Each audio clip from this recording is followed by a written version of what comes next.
नमो सद्गुरु तुकया ज्ञानदीपा, नमो सद्गुरु सच्चिदानंद रूपा, नमो सद्गुरु भक्त कल्याणमूर्ती, नमो सद्गुरु भास्करा पूर्णकीर्ती. आज या पवित्र माघ महिन्यातील जी एकादशी आहेत त्या एकादशी निमित्त विजया नावाची एकादशी आहे आणि ते एकादशीच्या निमित्त ते एकादशीचं महत्त्व आणि ते एकादश का करावी आणि एकादशीच्या मागं काय पार्श्वभूमी घडलेली आहे, तर याच्यावर थोडंसं आपण संक्षिप्त पाहणार आहोत. तर एकादशी ही व्रतामध्ये सार आहे.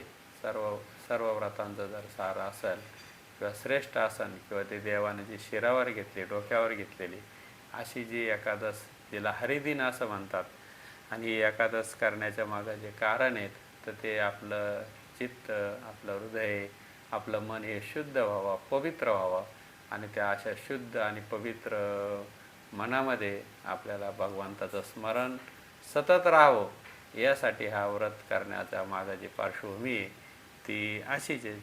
त्या एकादशी व्रत हे अगदी मोठ्या आवडीनं आणि आपण त्या उपवासाच्या निमित्तानं भगवंताच्या अगदी जवळ आहे, निकट आहेत असं आपल्याला वाटलं पाहिजेत आणि असं आपल्याला सतत त्याचं चिंतन राहिलं पाहिजेत. यासाठी ही एकादश ही जी व्रत आहे हे केलं जातं आणि सर्व संतांनी या व्रतांना सर्व व्रतांचं सार असं म्हटलेलं आहे आणि ते त्या व्रताला डोक्यावर घेतलेले आहेत अगदी. तर तुकाराम महाराजांचा अभंग आहे का, एकादश ज्याला आवडत नाहीत किंवा जो एकादश धरत नाही किंवा तर एकादशी ह्या तिथीविषयी ज्याचं प्रेम नाही आणि एकादशीचं महत्त्व कसं आहे, किती अंतःकरणपूर्वक सांगितलं का का एकादश ज्याला आवडत नाही तर तो जिताच नरकवासी. म्हणजे ज्याला अभंगच तसा आहे, ज्याशी ना आवडे एकादशी तो जिताच नरकवासी, ज्याशी ना आवडे हे व्रत त्याशी नरक तो भीत. म्हणजे ज्याला हे व्रत आवडत नाही त्याला तर नरकसुद्धा भीतो. ज्याशी मान्य एकादशी तो जिताच मुक्तवासी. ज्याला हे एकादश मान्य आहेत, एकादशी हे मन शुद्ध आणि पवित्र करण्याचं जे व्रत आहे तर तो ज्याचं मन असं पवित्र होतं आणि ज्याचं एकादशीवर नितांत श्रद्धा आहे आणि तो व्रत नित्य नियमाने करतो, असा मनुष्याला तो काय सांगितलं तर तो जिताच मुक्तवासी आहेत. आणि ज्याशी घडे एकादशी जाणे लागे विष्णुपाशी, जाणे लागे विष्णुपाशी. ज्याला एकादश हे व्रत धरलं जातं त्याचं मन पवित्र होतं, त्याचं हृदय शुद्ध होतं, अशा हरिभक्ताला विष्णुपाशी जागा मिळते, विष्णूच्या पायापाशी जागा भेटते. तुका म्हणे पुण्यराशी तोच करी एकादशी.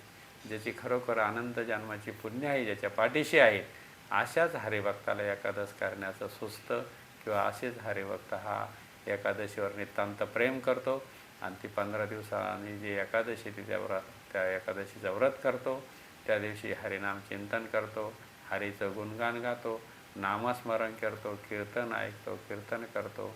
कीर्तन करणे म्हणजे हातानं टाळे वाजवून मुखानं नाम म्हणणे, असं त्याला कीर्तन असं म्हणतात. ते प्रत्येकजण करू शकतो, कुठेही करू शकतो. अशा प्रकारे जे एकादशीचं जे महात्म्य आहे ते कसं करता आहे तर आपलं चित्त शुद्ध होण्यासाठी, आपलं मन पवित्र होण्यासाठी, आपली बुद्धी शुद्ध सात्विक होण्यासाठी हे जे व्रत असतात हे त्याच्यासाठी आहेत, त्याचा उद्देश तोच आहेत. तर तुकाराम महाराजांचा पण एक असाच एक अभंग आहे, गोड अभंग आहे का, तो पण कशासाठी आहे का माणसाचं चित्त हे शुद्ध केलं पाहिजेत. आता तरी पुढे हाची उपदेश नका करू नास आयुष्याचा, सकाळांच्या पायी माझा दंडवत, आपलं आले चित्त शुद्ध करा. म्हणजे चित्त शुद्ध करण्यासाठी व्रत आहे, वैकल्प आहेत, नामस्मरण आहे, अशा ज्या गोष्टी आहेत ज्याला ज्याला जे शक्य होत नाही तर त्यांना जे जे सोपं आहे ते असं करत करत जावा आणि त्याच्यामुळं ते जे भगवंताचं जे आपल्या हृदयामध्ये प्रगटीकरण आहे ते हळूहळू हळूहळू या साधनाला पुढं जाऊन होईल. यासाठी या सर्व अट्टहास साधू संतांनी केलेलं आहेत. तर ते अगदी सकाळच्या पायी माझे दंडवत, सर्वांच्या पायाला मी माझे दंडवत घालतो, साष्टांग दंडवत करतो का आपण दुसरं तिसरं काही करू नका, फक्त आपलं चित्त हे शुद्ध करा, आपलं आले चित्त शुद्ध करा, हित ते करावे देवाचे चिंतन, देवाचं चिंतन करावं, देवाचं गुणगान गावं. तर जो ईश्वर आपल्याला सोडून नाही अशा ईश्वराचं आपण भजन करावं. जो ईश्वर प्रत्येकाच्या हृदयामध्ये स्थिर आहे, स्वस्थ आहे, असा तो ईश्वर आहे, जिचं अधिष्ठान स्वस्थ स्व म्हणजे त्याच्यात तो स्वरूपाने ज्याच्यामध्ये तो अधिष्ठित आहे अशा ईश्वराचं भजन पूजन केलं पाहिजे. जसं सूर्याचे किरण हे जमिनीवर पडतात आणि सूर्याचे जसे लाखो करोडो किरण आहेत तसं त्या किरणाच्या रूपाने प्रत्येक जीवामध्ये तो ईश्वर हा अंशाने भरलेला आहे. सूर्यप्रकाशक सहस्र रश्मी अशा प्रकारे जसं सूर्याचे किरण लाखो किरण आहे तसं प्रत्येक जीवामध्ये हा ईश्वर कानाकानाने भरलेला आहे. आणि अशा ईश्वराचा आपण चिंतन केलं पाहिजे, अशा ईश्वराला आपण भजलं पाहिजे, अशा ईश्वराचं आपण स्मरण केलं पाहिजेत. याच्यासाठी साधू संतांनी अट्टहास केलेला आहे. त्याच्यासाठी काही व्रत आहे, वैकल्प आहेत. तर तसंच आजची ही एकादशी आहेत तर ते एकादश आलेली आहे ती माघ शुक्ल पक्षामध्ये आणि ह्याच एकादशीमध्ये ही जी माघ महिन्यातली एकादशी आहे याला माघ वारी म्हणजे कुठल्या एकादशीला पांडुरंगाची वारी पण असते आणि ते खूप हरिभक्त प्रेमाने ही वारी करतात. कार्तिकी, आषाढी आणि माघवारी अशा ज्या वारी, चैत्रवारी अशा ज्या वारी आहेत तर ते काही हरिभक्तांची नित्यनियमाने वारी असतील का ते पांडुरंगाला सोडून दुसरं काही भजत नाहीत आणि रात्रंदिवस पांडुरंगाचा ध्यास आणि त्याची वारी हेच त्यांचं जगण्याचा उद्देश असतो. अशा प्रकारे जर आपण हे जे छोटे छोटे साधनं आपण नित्य नियमाने आणि शेवटच्या श्वासापर्यंत हे केले पाहिजेत की जेणेकरून आपल्याला भगवंताची विठ्ठलाचे आपल्याला सतत स्मरण राहील. यासाठी हे एकादशी व्रत वैकल्प आहे. तर आज येणारी जी एकादशी तिचं नाव विजय एकादशी आहेत. नावच खूप सुंदर आहेत आणि सर्व एकादशींचं जे महात्म्य आहे ते विचारताना युधिष्ठिर जो पांडवांचा मोठा बंधू जो युधिष्ठिर आहेत, धर्मराज आहेत, त्यांना सर्व एकादशीचं सार हे भगवंताला विचारलं आणि भगवंताने त्याचे उत्तरं दिलेले आहेत. अशा प्रकारे हे भगवंताच्या मुखातूनच आलेलं आहे सर्व एकादशीचं महत्त्व. तर युधिष्ठिर राजा विचारतो, हे वासुदेव, माघ महिन्याच्या कृष्ण पक्षात कोणती एकादशी येते आणि तिचा विधी कसा आहे तो मला कृपया सांगावा. तर भगवंत सांगतात, युधिष्ठिरा, एकदा देवर्षी नारदाने ब्रह्मदेवांना माघ महिन्याची एकादशी माघ महिन्यातील कृष्ण पक्षात कोणती एकादशी येते आणि विजय एकादशीच्या व्रताने मिळणारे पुण्याविषयी विचारले होते. तर तेव्हा ब्रह्मदेवाने या व्रतासंदर्भात त्यांना जी कथा व विधी सांगितला तो ऐका. म्हणजे हा प्रश्न ब्रह्मदेवालाच नारदाने विचारलेला होता आणि त्याच्या व्रतासंदर्भी कथा येते. तर ती कथा अशी, ब्रह्मदेव म्हणालेत, हे नारदा, हे व्रत अतिप्राचीन, पवित्र व पापनाशक आहे. हे राजांना विजय प्रदान करतेत, यात किंचित शंका नाही. या एकादशीचं नावच विजय एकादशी. तर हे व्रत केल्यानंतर विजय प्राप्त होतो. अशा प्रकारे ह्या एकादशीचा जन्म झालेला आहे. तर ती कसा विजय प्राप्त झाला तर ते भगवान श्रीरामाची कथा इथं सांगितलेली आहे. तर भगवान श्रीराम जेव्हा लंकेवर स्वारी करून जाण्यास निघाले तेव्हा त्यांना प्रश्न पडला का ह्या लंकेकडे जाण्यासाठी जो मध्ये समुद्र आलेला आहे तर हा समुद्र पार कसा करून जावा. आणि त्याच्यासाठी भगवान श्रीराम विवंचनेत पडले होते. आणि मग त्या विवंचनेत असताना भगवान श्रीरामाने त्यांचे बंधू लक्ष्मणाला प्रश्न विचारला, अरे लक्ष्मणा, हे याच्यातून पार पाडण्यासाठी काय युक्ती करावी, काय करावं, मला काही सुचत नाही. तेव्हा भगवान लक्ष्मण म्हणाले, अहो भगवान, तुम्ही प्रत्यक्षात स्वयंभू परमेश्वर आहात, तुम्हाला काय माहीत नाही, तुम्हाला या सगळ्या गोष्टी माहिती आहेत, याच्यावर काय सोल्युशन आहेत, तुम्ही मला का विचारतात. तरी पण मी आता तुम्ही विचारला म्हणून सांगतो की इथून काही अंतरावर बगदाल्प नावाच्या ऋषीचा आश्रम आहे आणि त्या आश्रमात आपण जाऊ आणि त्या आश्रमात जाऊन त्यांना साष्टांग दंडवत करून आपण याच्यावर काही मार्ग निघतो का काय विचारू. अशा प्रकारे त्या कुमारी द्वीपात महर्षी बगदल्प राहतात आणि त्या प्राचीन मुनीकडे जाऊन त्यांनी यावर उपाय विचारावा. अशा पद्धतीने ते दोघे बंधू त्या मुनीकडे गेले.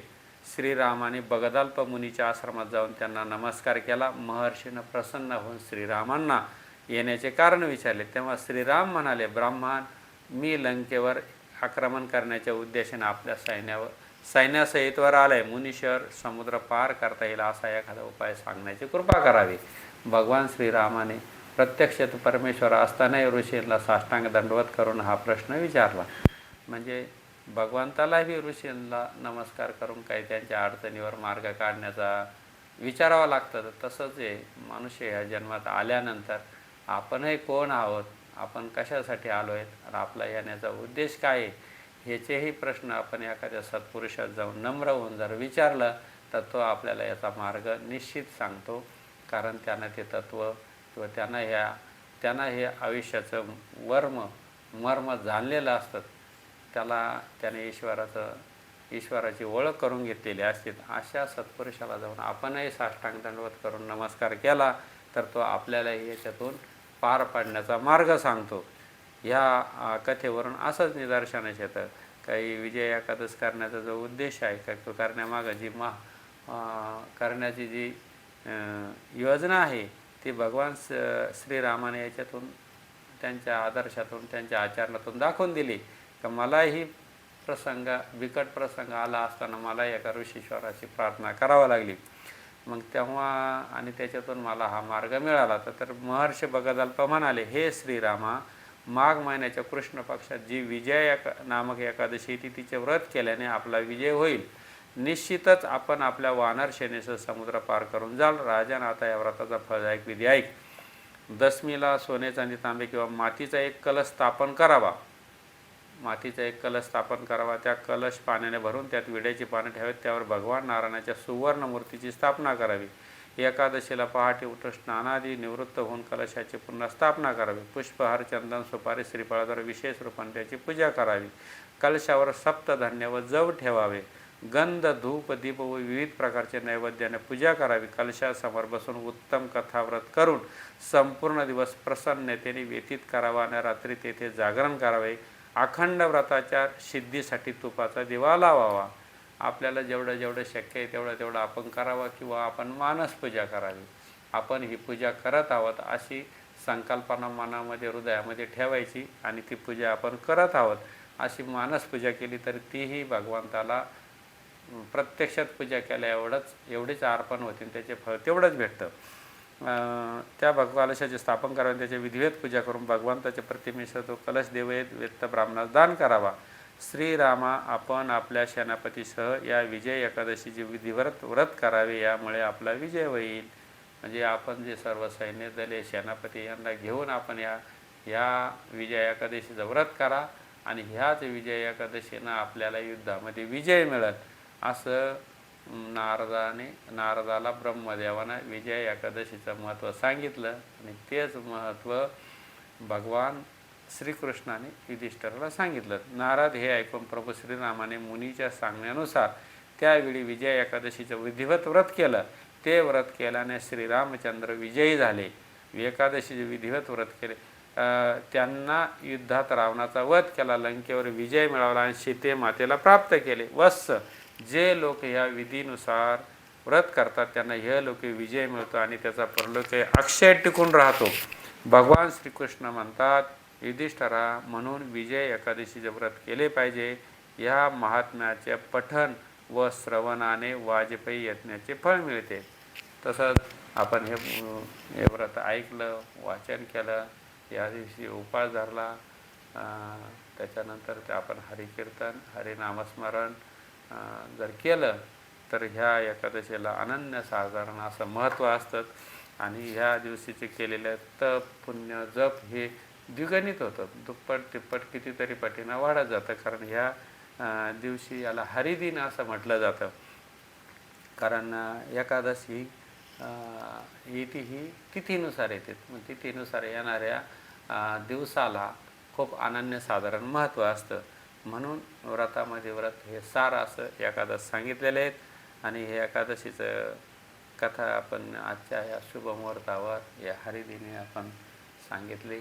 आपण ते ऐकावं, आपण श्रवण करावं, मनन करावं. आपले खूप आभारी आहेत. धन्यवाद. जय हरी, जय हरी, जय हरी.